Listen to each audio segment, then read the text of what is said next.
Alright, we are recording. Continuing in Titan Quest 2.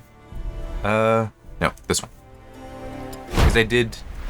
So last week I discovered that side thing that had not seen before, so I did it on the other character. So I also know that the ending was like, just next to where I was standing. But it was I needed to stop early. Well, it was running late, I should say, last week, so I needed to stop. Yeah. So it's like literally the exit is just over there. Let's go and take care of this.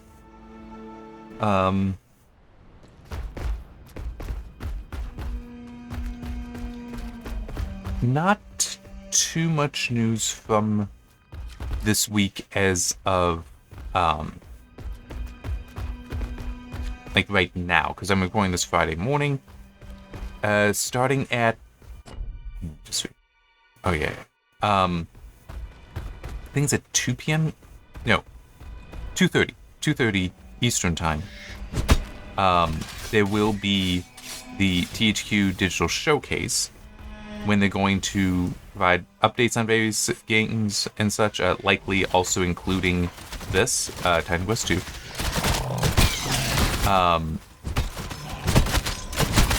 And also announcements of new games, you know, all that good stuff.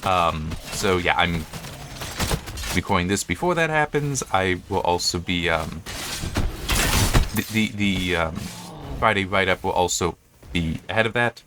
So yeah, depending on it and also how busy I am today, that might prove to be a second item that I will be writing up.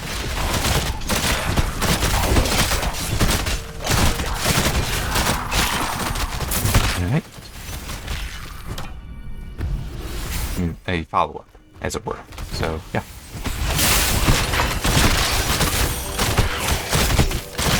Oh, that's annoying. Found the blade trap just off from where it needed to be, but...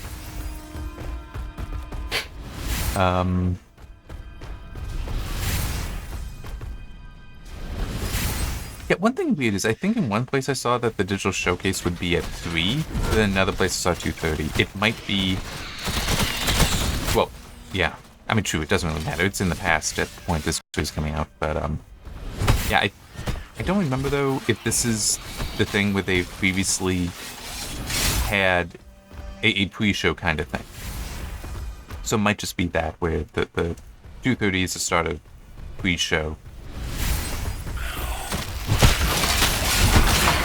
With, the, main event being at 3. We'll just wait and see.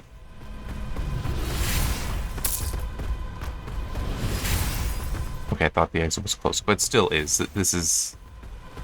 When I looked through it before, it did just, you know, end.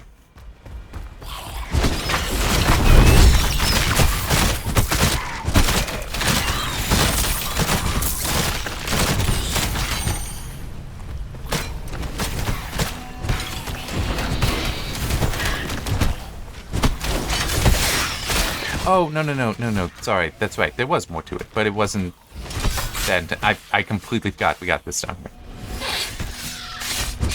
So there's been some Titan Ichor Pan has been hiding from Nemesis. And it's right there. Wow, how did I forget that?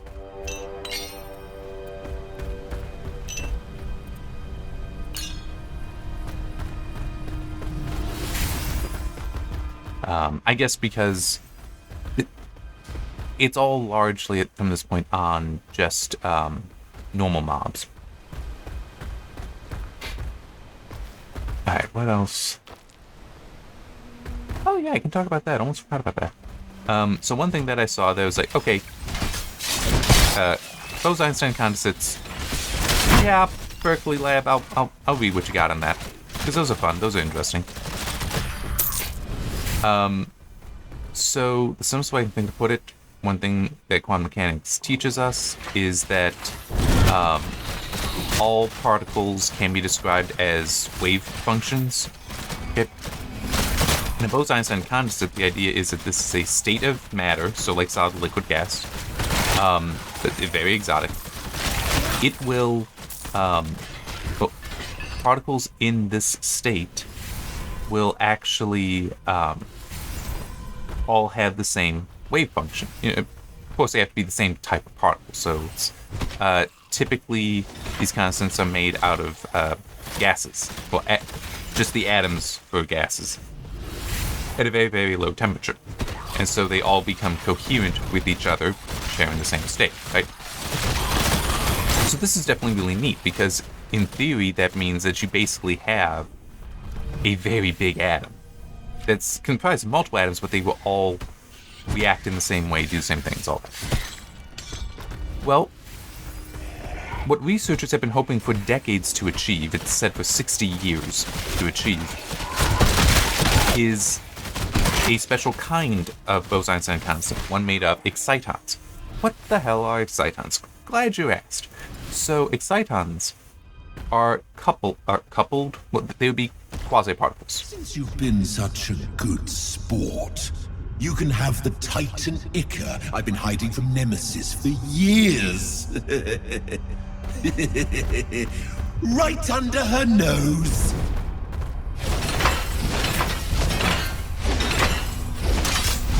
Yeah, just, get that ready. So yes, excitons are quasi-particles, so they're not truly single particles. They are the coupled pairs of electrons and holes. And the holes are why they would be called excitons. So in like a semiconductor, but really any material, when you have a electron leave it, because you pumped enough energy into it, you excited it, so it would leave the material and become a conducting electron. Because in a semiconductor, the electrons don't actually want to move. You have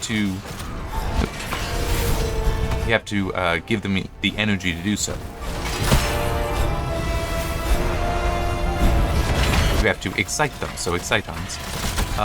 And when the electrons leave, there's then effectively a positively charged hole left behind, right? So an electron that is attached to an atom, to an atom. Technically also you can say to molecules, because there are some molecules where an electron will float between different atoms, but regardless. Okay. At least we'll get something out of this. So yeah, and you can have these things paired together so that they will actually move together as well. There. And you can dump the rest into there. Still have no place for the extra active point, but you can put points into this.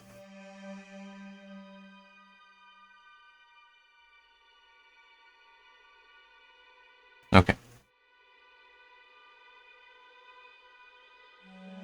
Yeah, so there's plenty of things I can do with that. What are these? Not what I would be using. Okay. So yeah, they want to try to make condensates out of excitons, because there's all kinds of fun stuff you can do with that then. And also, in theory, because excitons are created, well, they would exist in something that's solid state. So it's not a gas that you have to collect together and hold together. No, it can just sit there. You can have a material sit there and produce these things. But the catch is that generating them is very difficult. Well, no, that's technically not the right way to put it. Generating them for this purpose is difficult, because while you can generate them optically, which is that's not difficult. That's not hard, and that just involves you hit a semiconductor with a laser, and you have the right frequency. The semiconductor absorbs the energy, causing an electron to be excited. Hey, now you got a free electron, and there will be a hole left behind. Just make sure that they are linked as an exciton, and you're good. But those tend to only last for nanoseconds. That's a problem. Ah, yes. So that short-lived nature is a problem. There's also the issue that Bose-Einstein condensates, they kind of need real cold temperatures. Like, we are talking about a very exotic form of matter that typically requires temperatures barely above absolute zero. Okay? But they figured out a way to do this. I'm just trying to remember exactly all they did. Because I did understand a fair amount of what they talked about, but doesn't mean I remember it all at the moment. But part of it was they were using an atomically thin semiconductor, so they didn't name it, but I believe it was something like boron nitride, which is also called white graphene. And it is one atom thick, just like graphene is, but it's semiconductor, so. Oh, and I guess I should quickly explain. One of the possible applications for an exciton Bose-Einstein condensate would be in quantum computing, because it would be a way to potentially move information around. Okay. So what they discovered, well, they engineered a material that's right. It would keep the excitons in a ground state instead of an excited state, which means that they would just naturally persist, so they'd be very long-lived. Because things tend towards a ground state, and it just, yeah, I mean, it's kind of that simple. Things tend towards a ground state. I think I'll keep up here and actually head towards that and worry about clearing the map south a bit a little later.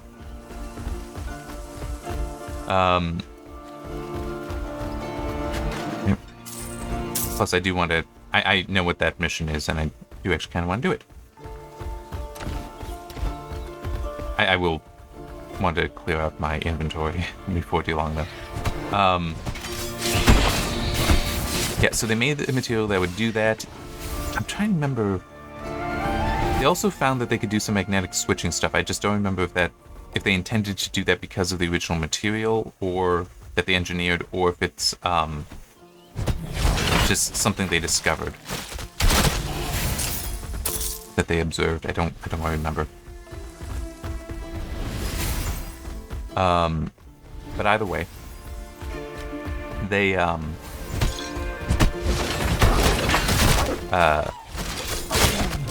were able to produce the condensate as they had hoped. But then they started discovering things that did surprise them. For example, I already mentioned that typically Bose-Einstein condensate requires incredibly low temperatures, barely above absolute zero.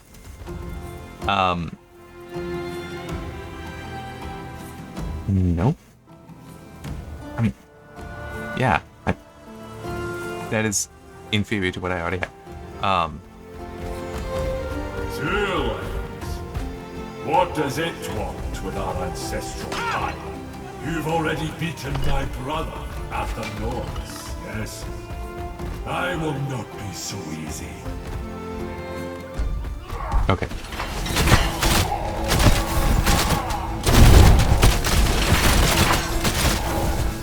You are very strong. Okay, that was Too strong for too easy. 2 legs. You passed my test, and my brother's.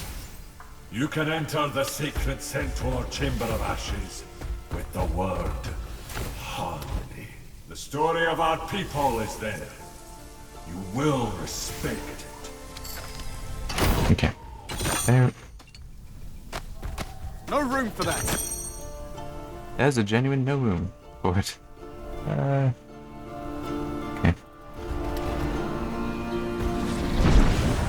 So as they were testing this, the constant that they created, they discovered something that was quite unexpected. So, as I was saying before that started, a traditional condensate has to be barely above absolute zero. This they found that the material constant would survive. They could still detect it there, even at 2 Kelvin. Which, yes, 2 Kelvin, to us, incredibly cold, okay? That would be the equivalent of 2 degrees Celsius above absolute zero. Okay, because, Sorry, I'm just... because a unit Kelvin is the same value, is the same distance as 1 unit Celsius or centigrade, but Kelvin is technically a measurement of absolute energy. Celsius is not. That's a temperature. It's just one of those things that you can't say degrees Kelvin. Okay, that's not a thing. Because they are not degree. They're not degrees. That denotes temperature. They are absolute energy. Okay, which is why 0 Kelvin is absolute 0. Yeah.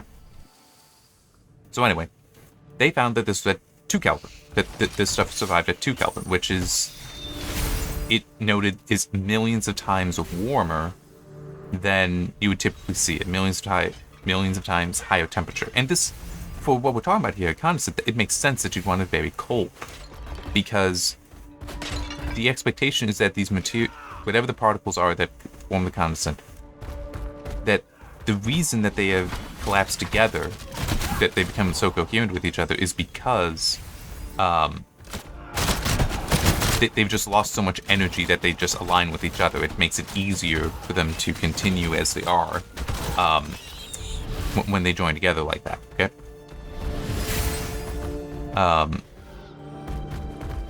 But yeah, they found it to be at this, relatively speaking, incredibly warm temperature.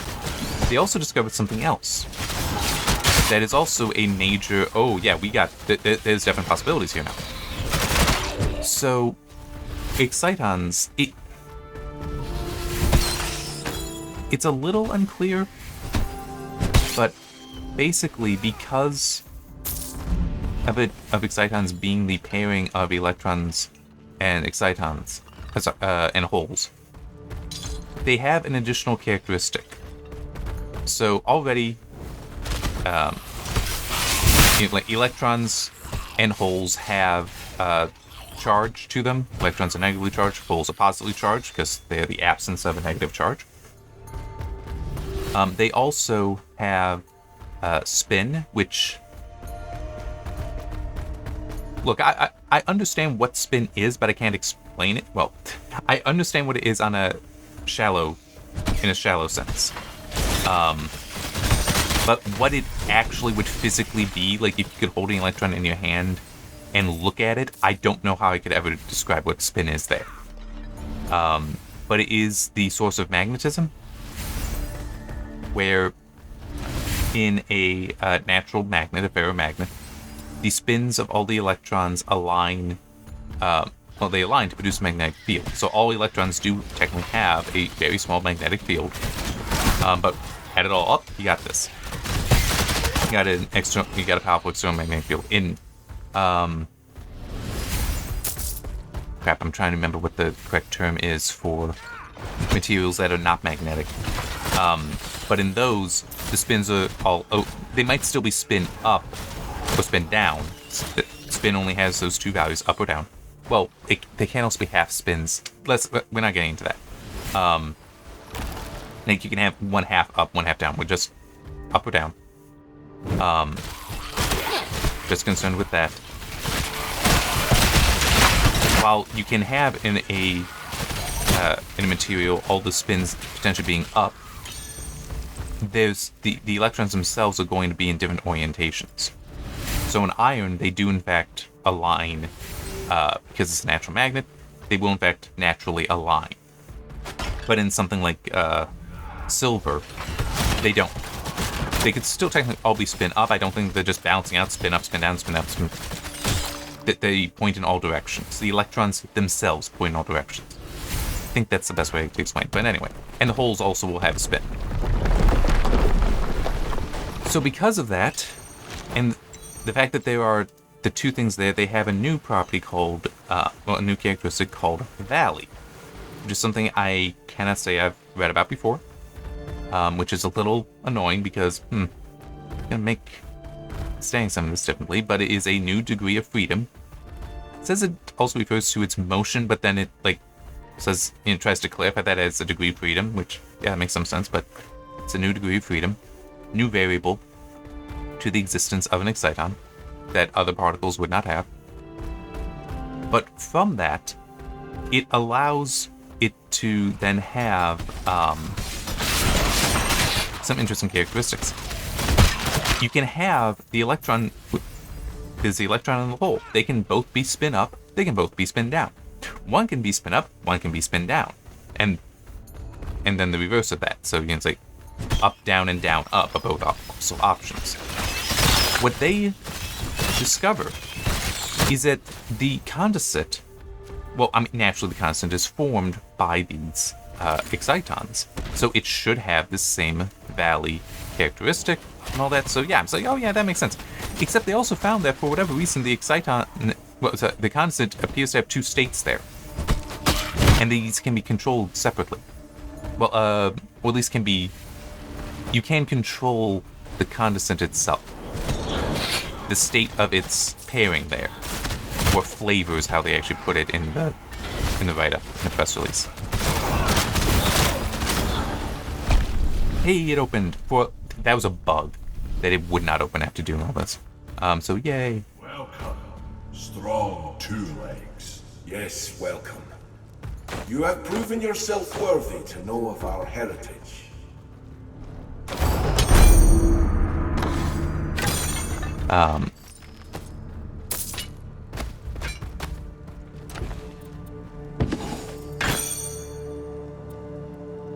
So yeah, not only did they find a high temperature, because for what we're talking about here, 2 Kelvin is high temperature.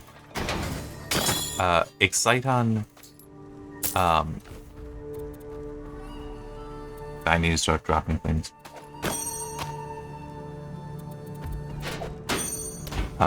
Exciton condensate, which people have been wanting, what researchers have been wanting to discover, they also found a way that they can control it via a magnetic field. So switching it between these different states, which all you need to be able to do then is measure it, and hey, we've now got a condensate that can be used for carrying quantum information. And this is in a semiconductor already.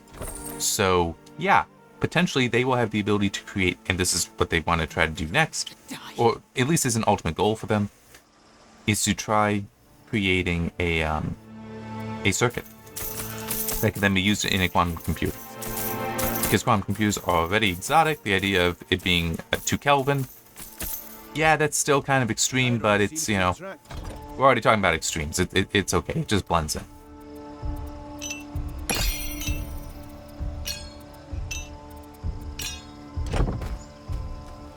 So yeah, this is, it's definitely neat. Very neat.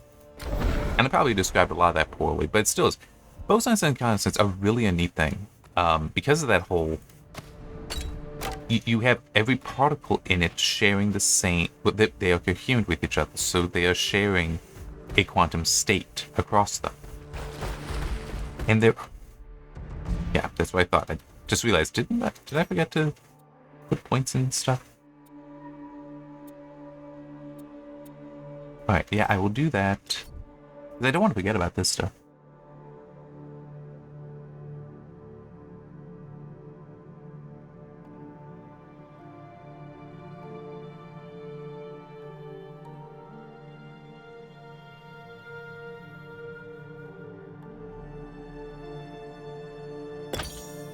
Let's look at that, because it's also something I saw. That's skill damage. That might actually not be all that significant. I'm just unsure what count for that. You know what? I'm gonna do this.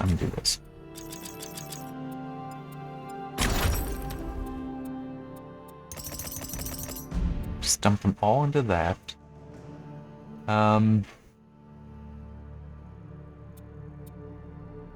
I have no idea what I want to put those 3 into, but you know, I can do this much. Sure.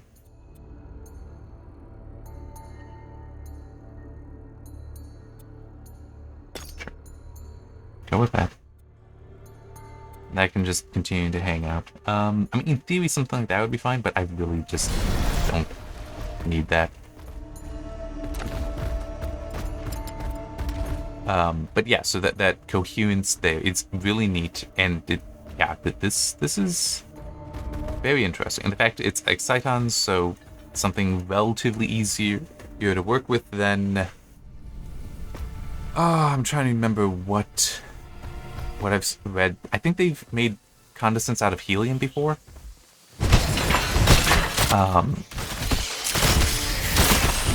So they get helium really, really cold and this happens. Yeah. By the way, I want to continue in this direction because there is a waypoint to the west. I don't remember exactly where. It's just nebulously somewhere over here.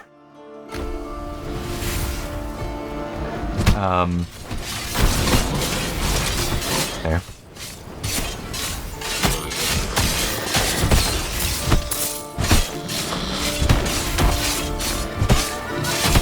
It does also remind me one other thing with condensate that oh man, it really set me off. One story that I read months ago now, but yeah, where they described a character in there that had the superpower of being able to turn themselves into a Bose-Einstein condensate. It's like, yeah, no, they didn't, because you would lose all sense of consciousness and such from that, because you know, every particle in your being would have to be coherent with each other. So there would be you would not be able to differentiate between like brain matter and that of your foot. Yeah, it's like if you want to just be really cold, that's fine, but don't start trying to pull in these actual scientific terms, because you may have somebody like me who actually knows what the hell that is, or has some concept of it at least. And it's like, yeah, you're using this wrong. Yeah, that set me off on, because I also was writing up a book review of it. That set me off on this whole thing about jargon. Because like you can use jargon, but you need to use it right. Like you can have bad jargon, which was that, where you're using something that's a real thing and you're using it wrong. Oh, there it was. Okay. I'm actually gonna warp back to here so I can. I'd like to clear things working west instead of just like exploring that. So yeah, over here. Yeah, so that was just wrong. They can be neutral jargon where you basically just throw it in because maybe it's right, but it's just there. It's like it doesn't add anything, it doesn't subtract anything, it's just there. And then there would be good jargon, positive jargon, where it is correct and is being used correctly. Or it might be invented jargon, but it is technically accurate. Meaning that this is jargon then that people will actually learn from. So, yeah, and I very much care about jargon. Because, you know, I do believe you have to have things technically accurate.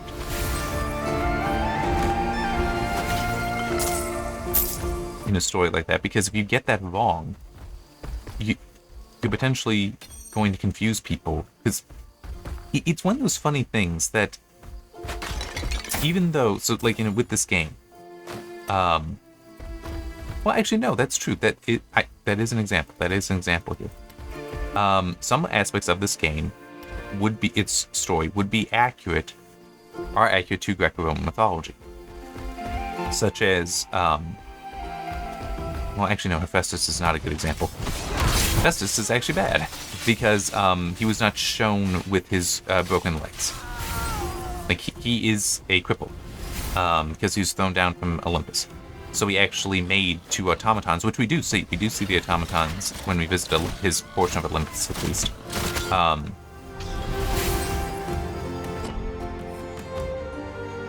But he created 2 of them, a gold one and a silver one, who carried him around because he needed them. They were basically living crutches for him.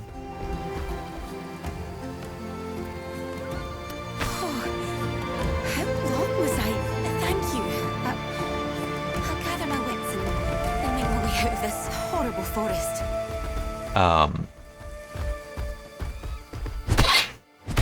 So it's like that is kind of neutral, but the depiction of Scylla I actually do specifically dislike in this game. Because, no, Scylla is a monster. And also, like, she is physically described in at least the Odyssey. She's probably described in other things as well. And what they show in the game, like if I were to go back and try to fight her as a boss, and do that boss fight again, that does not match the physical description of Scylla. And that's very important. But Human. More of them every century, I swear. so that would be bad jargon, because there might be people that would play this game and be like, oh, I want to learn more about the mythology this is from. And then they realize, wait, why are these things different? And I mean, I will grant there is, yes, they are changing things because they need it for their story, but it still is a... Could you maybe just, like, pick somebody else? Like, does it have to be Scylla? Can't it be some other Oh, look! thing? Another one wants to play.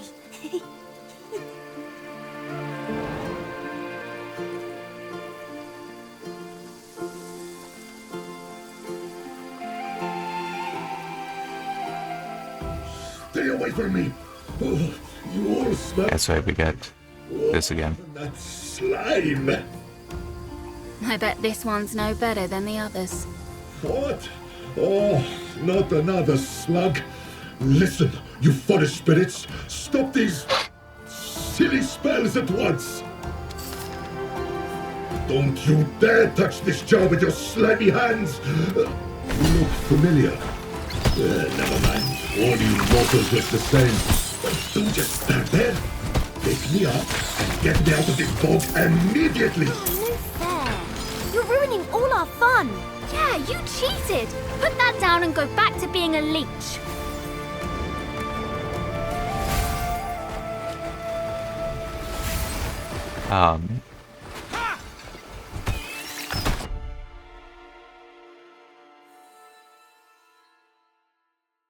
No, that's Firstborn.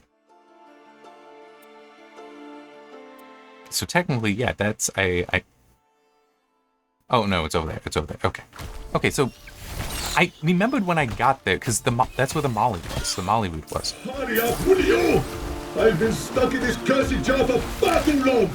I knew there was something connected there, I'll but get my anyway. hands on my little brother. I just couldn't remember what it was because like there's something to this place. But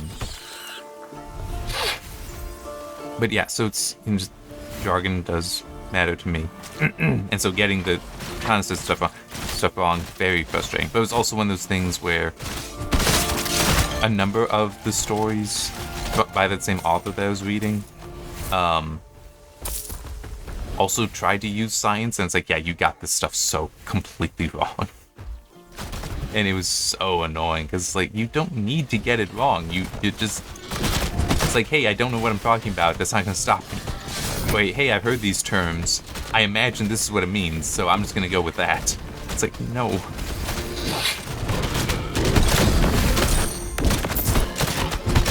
I mean, sort of they knew the jargon badly. So it's like, if somebody only knew about Scylla. Now, place me on that shrine over there. There, yes. Okay. Now, mortal, you've been serviceable. Take this and move along.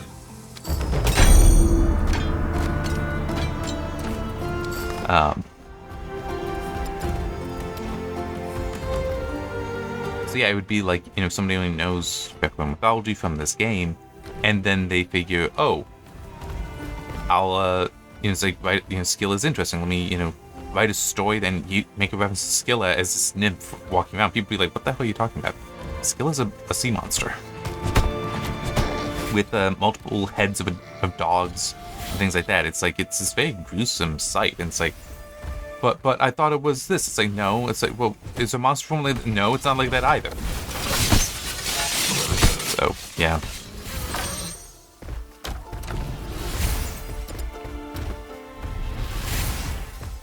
And I'm also, I just don't remember with the history of Scylla if there is anything connecting there as far as,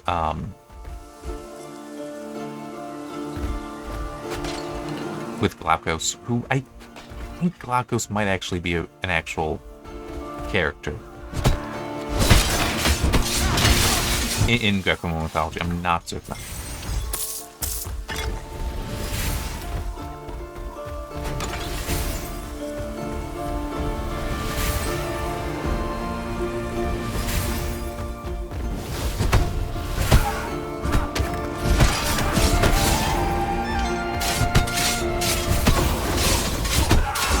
We're just gonna do that then.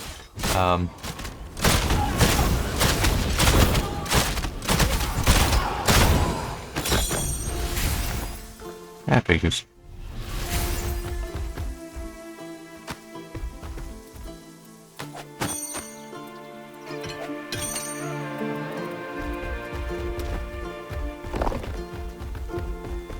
Okay.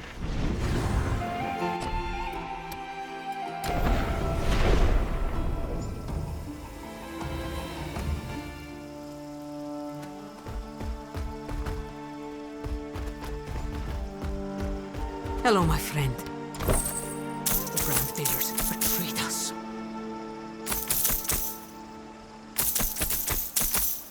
Why in the world didn't we deal with the brand bearers sooner? Get one here. Seems to attract. Yep.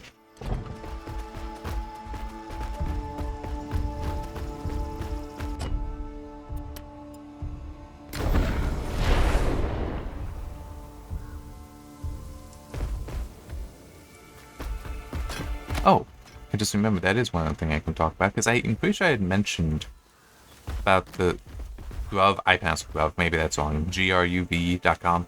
I think I had mentioned about it last week, that they are doing sales throughout August, which they sell DVDs, Blu-rays, well, yeah, and technically 4Ks, but those are still Blu-rays. They are also the official Universal store. So for anyone,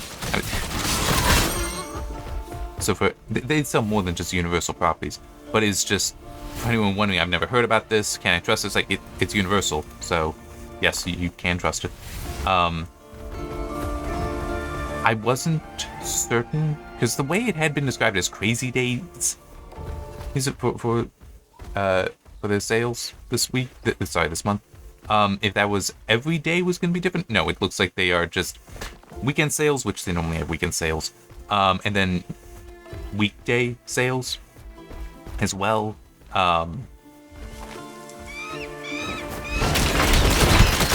So it's more than one day on these sales, but that is going on. I do want to mention that because some of them are going to be pretty good. It might be a good way to get some of the stuff you want. Fortunately, I'm pretty satisfied, but there was still some things I decided to order because, the price is good enough. Oh, okay, yes. I will be coming back to this location specifically, but it will be later.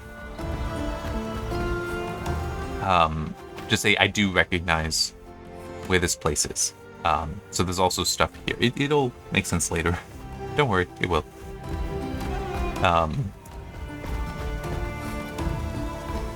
But yeah, so and one thing that I also do like about Grub is it's not everything, but I just like the whole. You know what? If I don't need to go to Amazon to order some of this stuff, I won't go to Amazon to order this stuff. So it's an alternative there. It doesn't necessarily have everything that Amazon does, but oh wait, no, I already knew that was something. But it is another option. It can have some pretty decent discounts. So yeah, I like checking it. I like checking Barnes & Noble. Barnes & Noble, though, for movies, they tend not to really do much in the way of discounts. They can, it depends. Like, I think this month is still Arrow. Last month was Criterion. Arrow movies and also Milk Creek, a bunch of Milk Creek stuff at 50% off. Those tend to be like manufacturer discounts that Barnes & Noble's then also honoring, whereas Amazon will just discount things whenever. Which is a bit different. and can be advantageous. And hey, if I prefer if I have an option aside from Amazon, I'll take advantage of it. But it is still I can save more money if I buy it at Amazon than here. There's nothing wrong with that. But still, it's fun. And I do want to at least share information on these alternatives. And also, speaking about the whole saving money, I think I would have talked about this before. I pre-ordered the Lawrence of Arabia's Steelbook reissue through Amazon. That came out, that would have been last year. And it was at like $27.27 when I pre-ordered it. And they canceled it on me after months. Okay? I ended up, before they canceled it, because like I'm starting to have doubts, and it's Lawrence of Arabia. This is going to be bought. Like if it's a limited reissue, and I'm pretty sure it was, there is a risk of it disappearing, and I wasn't certain. It does seem like what Sony is doing, because Sony owns that, is they're putting out the Steelbook first, and then they will do one in just a normal plastic case afterward. But I wasn't sure about that. I wasn't aware of that. So Steelbook it is. Before Amazon canceled the order on me, but this was after it had released, I just bought it from Barnes & Noble because they had it. So it is, again, one of those reasons why, yes, having these alternative places can be helpful, because in theory, it should have worked out that I would end up getting a second, that I would end up with 2 copies. Because, like, I pre-ordered it, so obviously I should be getting it. Nope, Amazon just canceled it on me because they didn't handle things correctly with Sony, I guess. I mean, like they accepted pre-orders for more than their share. They were gonna get, and just decided, yeah, we're gonna cancel this. Yeah, okay. I'm getting spam calls of late, so I don't know if that came through on the mic, but just got rid of and dismiss that. That is one nice thing about not really having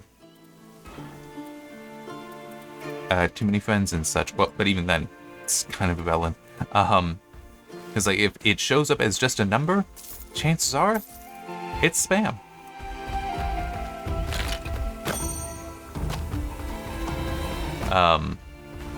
But yeah, so having those alternatives can be good, because it might be that's the way to get this stuff. And actually, one of the movies that I did order earlier this week is one that Amazon is actually says is out of stock for them, but it wasn't at Grub, so it's like, cool. So I'm getting this now. But to be fair, that might just be that they are out of stock at the moment, because it's a Warner Archive movie, so likely lower on the shelf stock of that, but more or less continuous availability. Just like maybe I would have to check another month and they would have it.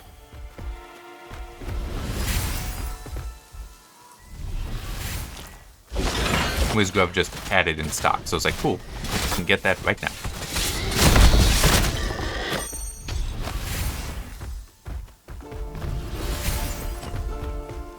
This reminds me of something that I heard about, which does actually relate back to video games. Hey, because I was just remembering how previously I had how previously I had talked about concerning the news that Sony is looking like it will. Well, they're going to end the physical production of games, so the producing of the discs, and I point for their games, not necessarily for their movies. I strongly doubt they would do that. And I pointed out that the whole, because of the ability to update basically any game, you do need the server backend. You don't need a physical. So because you have the server backend to be able to host and deliver the game files, that means you have the ability to always host and deliver the full game itself. So yes, digital distribution comes from that, and so it would always be offered, whereas physical is no longer necessary, and in fact, not always that helpful because, hey, there's going to be an update. It's not on the disc. Tell me you're a fellow follower of the nimble Hermes. But I did hear a thing that apparently Microsoft has said that they were working on with the next Xbox. It would be able to basically play any game where you might be able to like give it a disc from prior Xbox and it would recognize it and then add like a digital version to your account. It sounded like it was something like that, which I will grant that, yeah, there might be some catches there, but we'll see exactly how that works out. What I wonder is how much of that is going to be, yes, you'll download the actually properly optimized versus this console's going to have an emulator, so it can do any of these. I have to keep moved. I learned how from studying every move of Hermes. Isn't he just... Well, I'm trying to get to Olympus to see Hermes, but turns out it's a long, tricky way from Hades.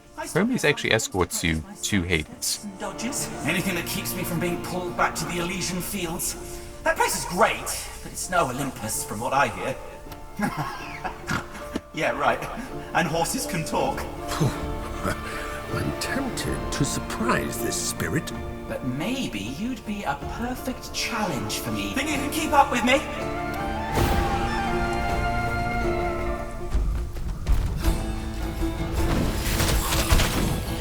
Ah, shit, come on. Oh, there it is. Wait. There it is.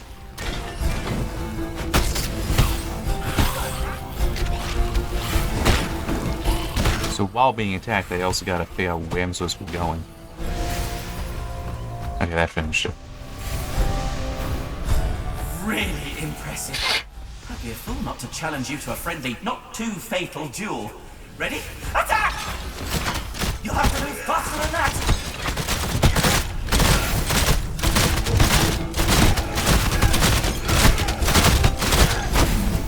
Oh, okay. I surrender. Fast and strong. Oh, you're like Hermes himself. Wait, you're not... Oh, you could have fooled me. The way you moved. And that's coming from... Well, I'd better be off before I'm hauled back. Thanks for the lesson.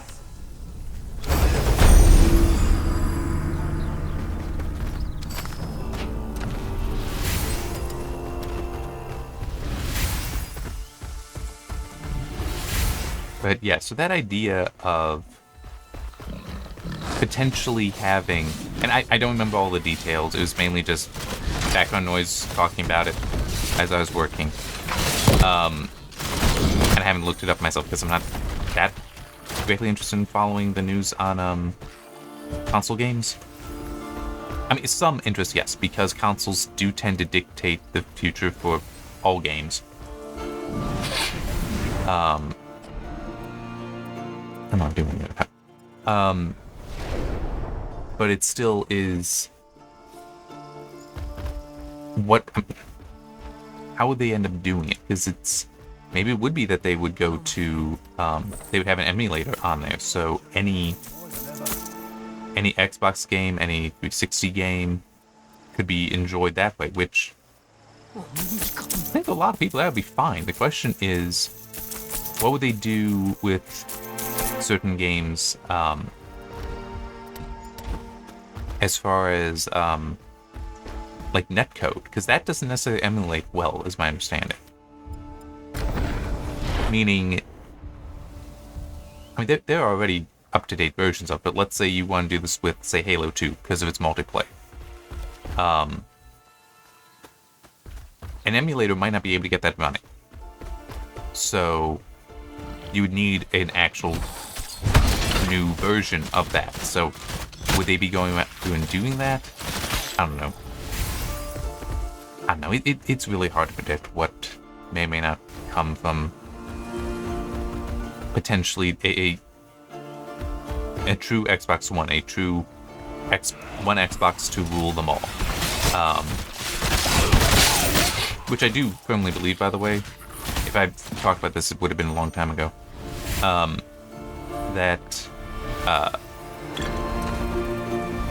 That was their plan for the Xbox One. They wanted it to be the one device that you needed, because they even had like tuner cards for it.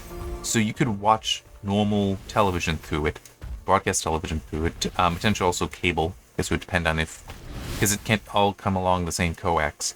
But it would be, if it can properly, strip out the DRM and such. That I don't quite remember, but yeah, they had that stuff. It obviously had a Blu-ray player in there. The Series X had a 4K player. It had DVR capabilities. I mean, I really do think they... And, I think it even had an HDMI in as well. I'm trying to remember, but it's been a while. But yeah, I do genuinely think that that's what they wanted to do with that, and it did not come to fruition, which, by the way, this would also explain part of why they wanted to do the digital distribution stuff with the Xbox One, such that, hey, if you wanted to share a game with a friend, you would have to go through this process of being friends with them, sharing a code and all that, which, I mean, let's be honest, not only was they were years ahead of their time, but it was also what they were describing was just a more involved process. They should have refined it already with, I think, how you make friends on Steam today and such. Something a bit easier to operate. And if they had, they probably would have been far less complaints about it.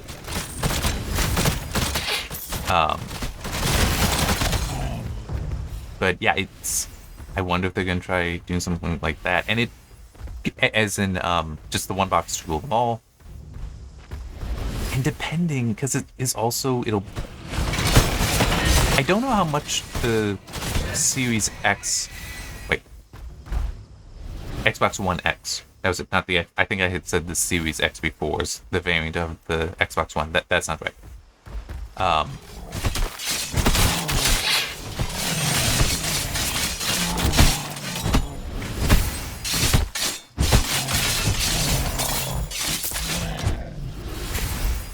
So yes, I will do this stuff.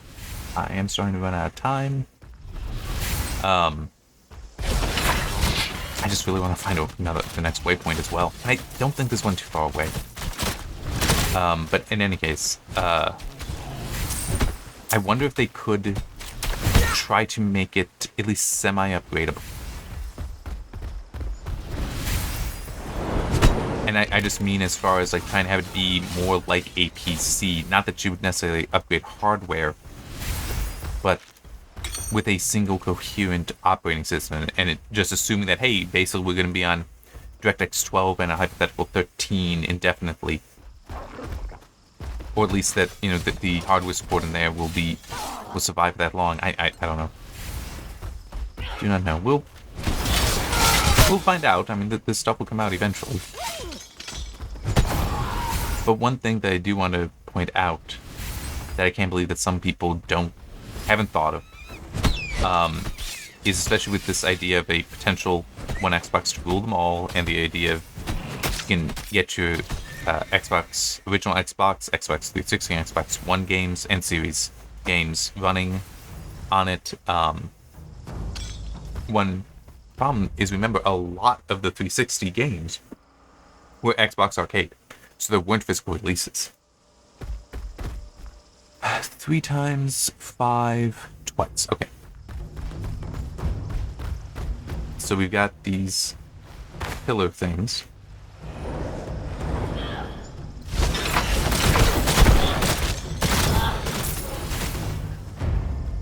One, 2, 3.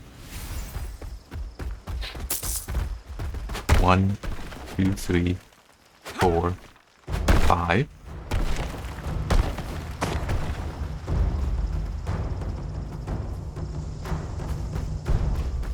One, 2. And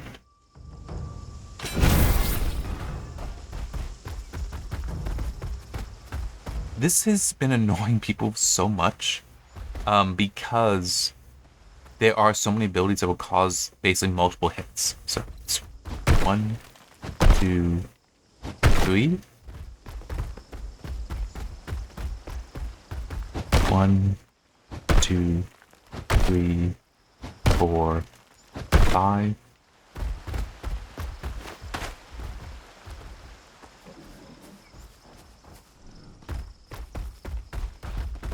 One, two. There we go. Yeah, so I'm not sure what it was, but at some point something I had done on one of the other ones made it count for more than the correct number.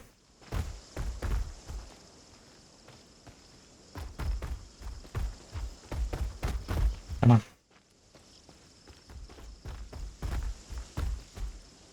Where's the thing? Ah, there it is.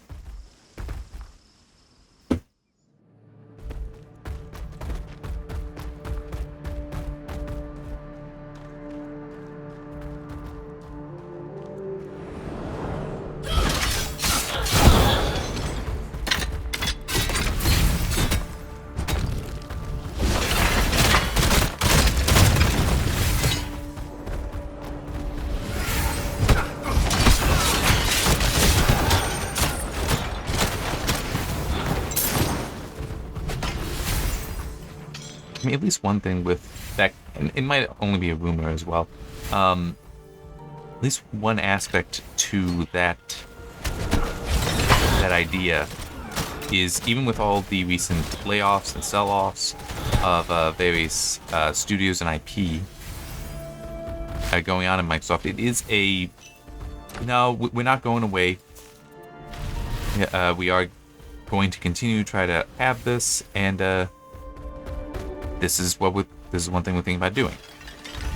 Which is also worth noting that it's very possible that right now this rumor is to test reactions, because some companies absolutely do that, where they intentionally let a rumor go out just to see what the reaction will be. Is it positive? Is it negative? And then they make a decision, but they have the plausible deniability that, hey, that was a rumor. Why would you think we would do that?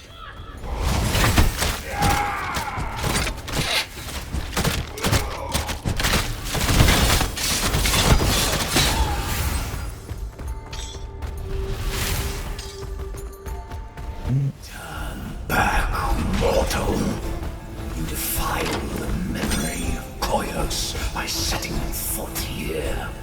You see its keystone, yet you are unworthy.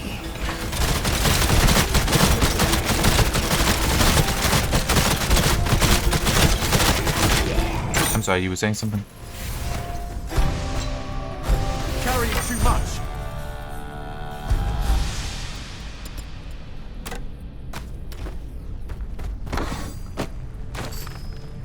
I think no, actually I do have all of them now. I'm pretty sure I do in fact have all of them now. Can you pick that up? Alright.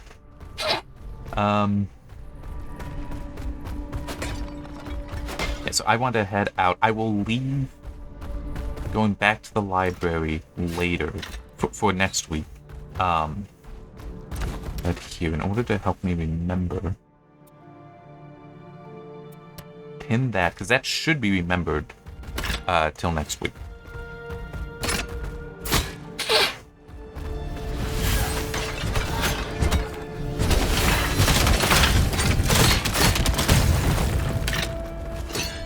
Yeah, and also one thing that I will comment on, just the whole, with the layoffs and such, and I basically already made the comment before.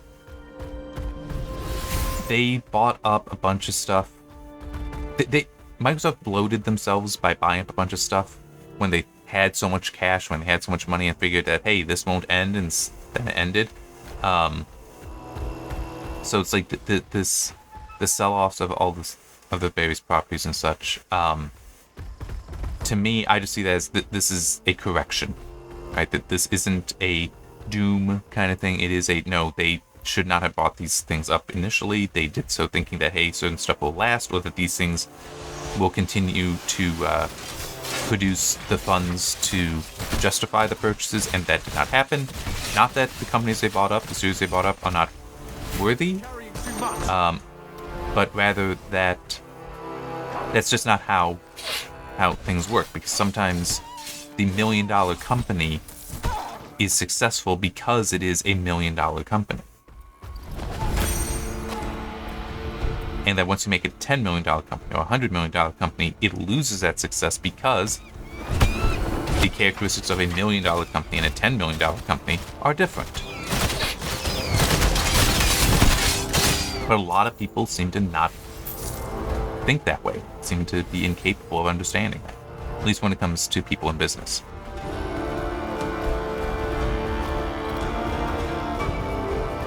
Yeah, sure. This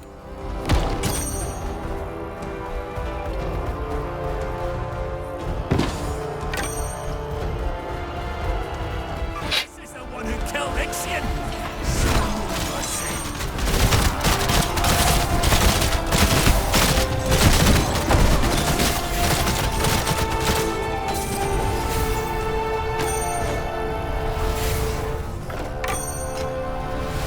Oh, okay. There. There. There. There. Oh. No, there is room. Promise you. There's.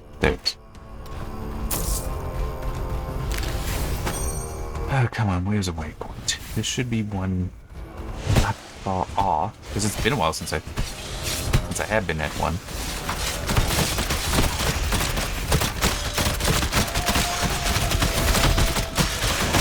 Ooh.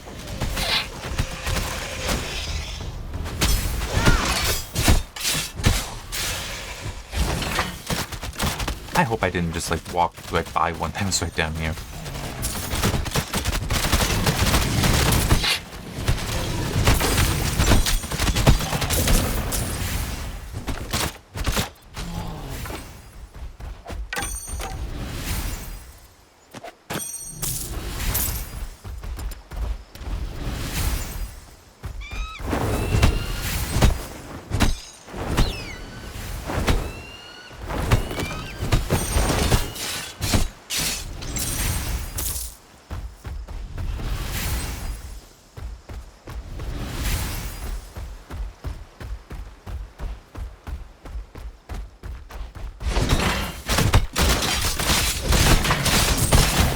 Plus, another thing with layoffs like that is layoffs in the context of actually removing bloat is that the bloat is unhealthy. And in theory, a consequence of the layoffs is everyone, except for those who were in fact themselves the bloat, will benefit because they're now rid of the bloat. So Microsoft in this case has reduced bloat because the people that were the bloat are gone. And the people that had to work with them, who've also been accidentally laid off, they now also feel that bloat, and so when they get a new job somewhere else or start their own company, they are free of that. And potentially they know the other people who were also frustrated by the bloat, and hey, now they can form a company of just the workers, just the producers, people that really get their shit done and do it well. So yeah, it's one of those things that is so frustrating how there are so many people that choose to think of it as choose to think of the economy and things like that, employment, as a zero-sum game.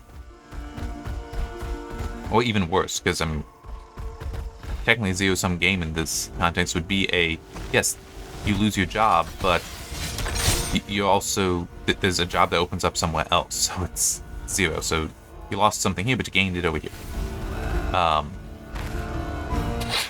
I guess it's more so the people who think they are entitled to a job. But that's the real problem. So anytime that somebody loses a job means that, oh no, you're hurting these people. It's like, you're not really entitled. You're not entitled to any job. You're not entitled to that specific job. And if you're really good, you should be able to get a job somewhere else. Should is really carrying a lot there, because arguably I shouldn't be struggling to get a new job or any job from back when I was chronically unemployed. It's kind of nuts, but it is what it is. So that's also part of the reason why I don't care if somebody's unemployed. That's totally irrelevant to me. When they get to chronically unemployed, now I care, because that's when the system definitely does start turning against you. and demonstrating that, yeah, you don't matter to the system. But just unemployment is normal. I mean, it's kind of like how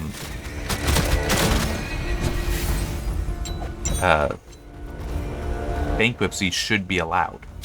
Like, there should be no concept of too big to fail. It's like, no, bankruptcy, failure, business failures like that, there's nothing wrong with that. That's perfectly fine. That's perfectly normal. That's perfectly natural. When you start trying, there we go. When you start trying to combat that, to prevent that, you create more problems. And that's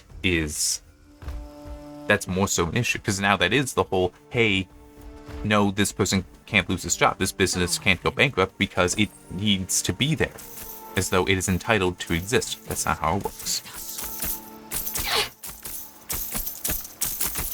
And it causes so many problems, because then you have to have a concept of picking and choosing winners and losers.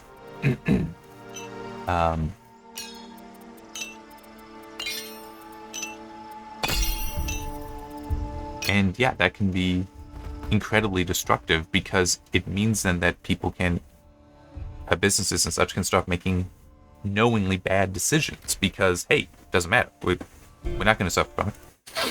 And in the example for the video game industry, I mean, yes, Microsoft going bankrupt would be very bad for a number of reasons. But, its game division, or just a portion of it, not necessarily so bad. Although these layoffs would be to avoid that. But THQ, when that went bankrupt, and it did go bankrupt, it ceased to exist entirely. There's other kinds of bankruptcy that aren't that, but that is the kind of bankruptcy they did. They sold their IP.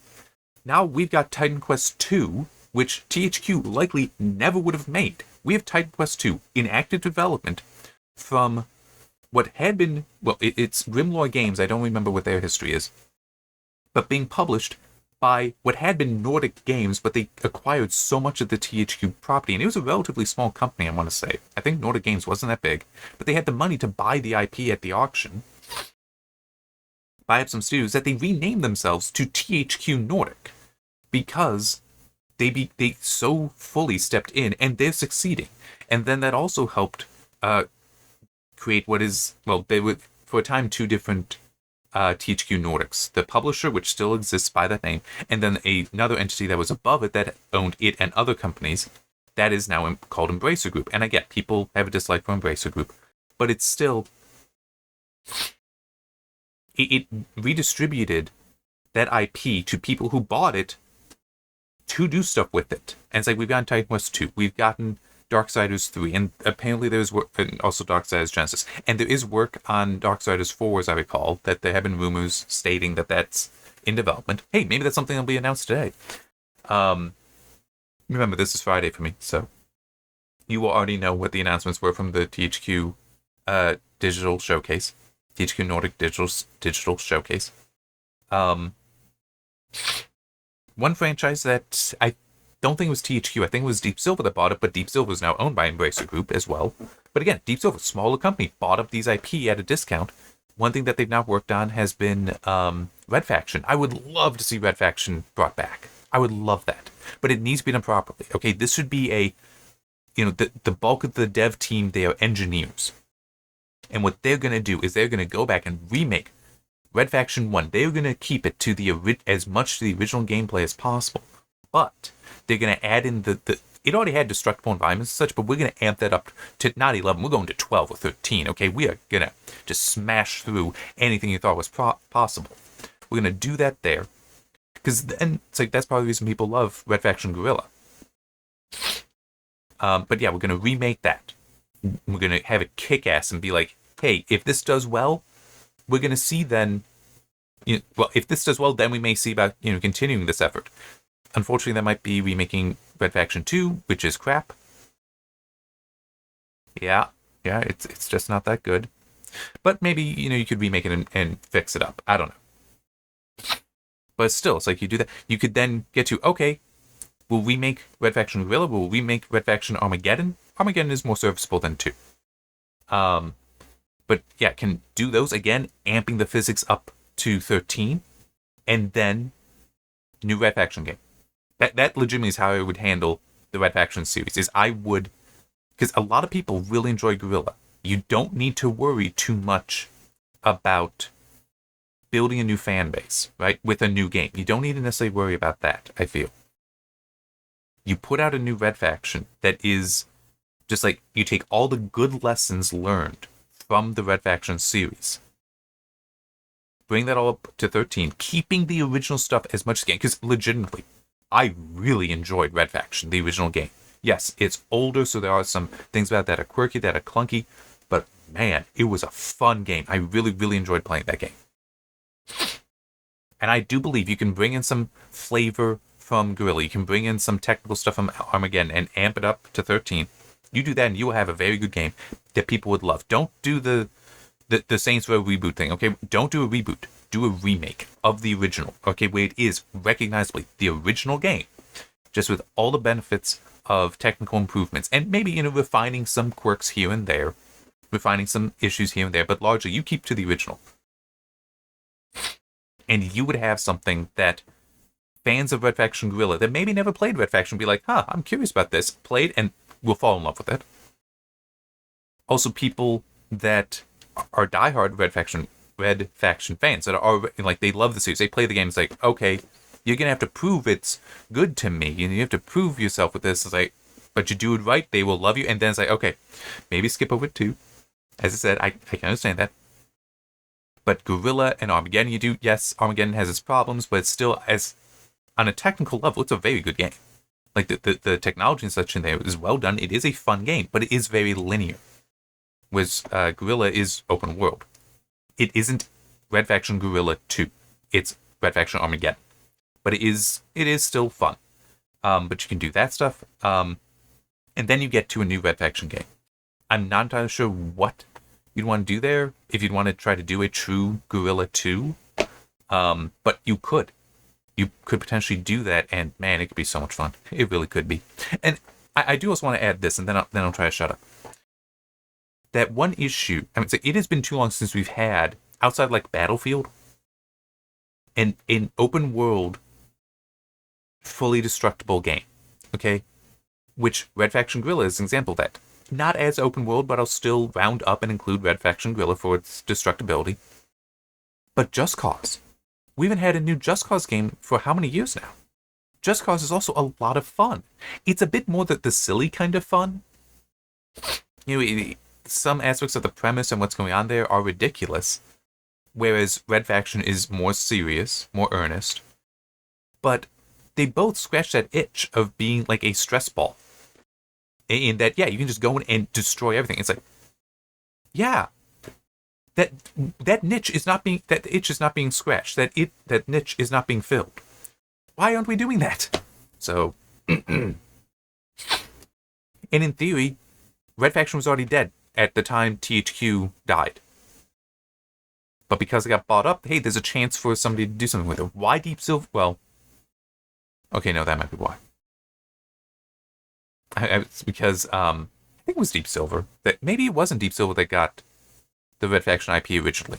They have it now, but they also bought Volition. But Volition collapsed, and Volition is a company that did Red Faction originally. So it might be that. That might be why. Because yeah, Volition with the Saints Row reboot collapsed because that was a failure, and not too surprising because there's a certain kind of humor to the original Saints Row games.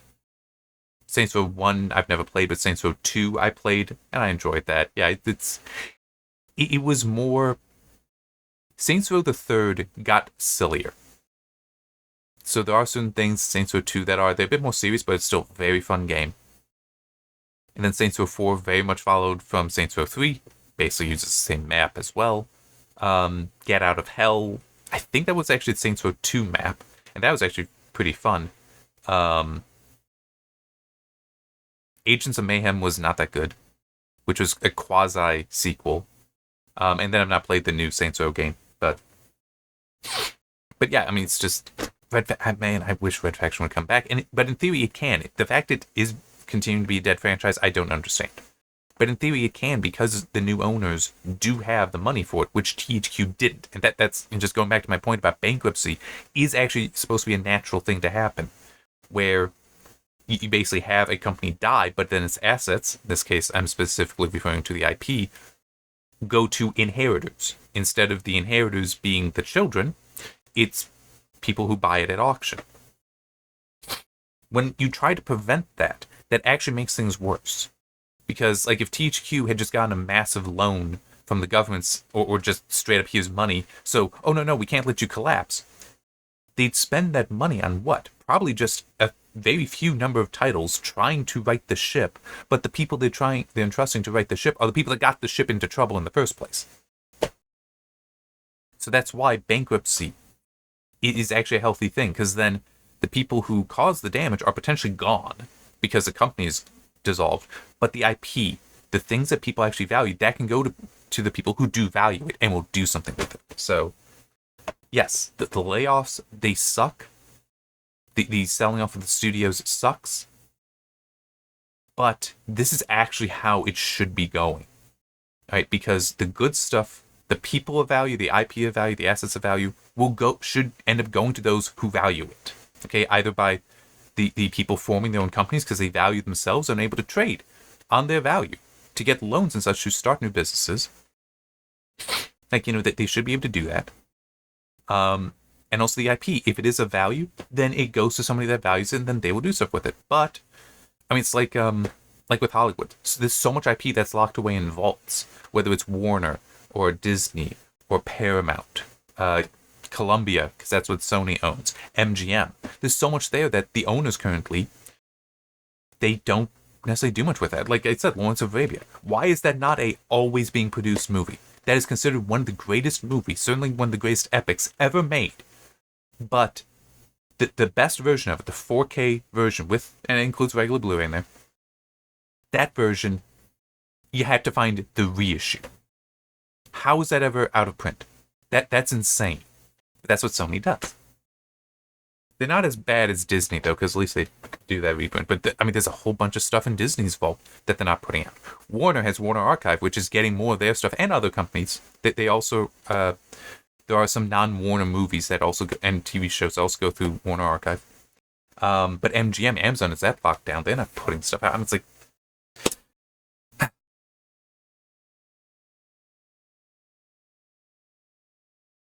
temporary losses. Well, no. I'm trying to think of the right way to put it. The temporary pain of layoffs and sell-offs is not necessarily... It doesn't mean that there's long-term pain. Okay? The long-term can correct that, or that pain is a correction in the long term to something better. It does seem like a lot of people forget that. Okay. Enough of my blathering. See you next week when we'll turn in the 3 Titan keys to gain access to the vault. I don't remember if there's a fight that I have to do or anything in that.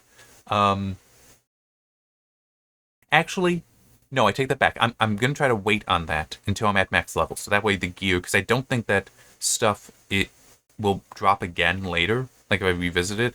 If I wait, then it'll be at a higher level. So actually, yes, I should do that. But I need to remember to do that. So I'm fine with keeping that pin there. Hopefully I'll remember to put it off until I'm at level 55. Alright. See you next time.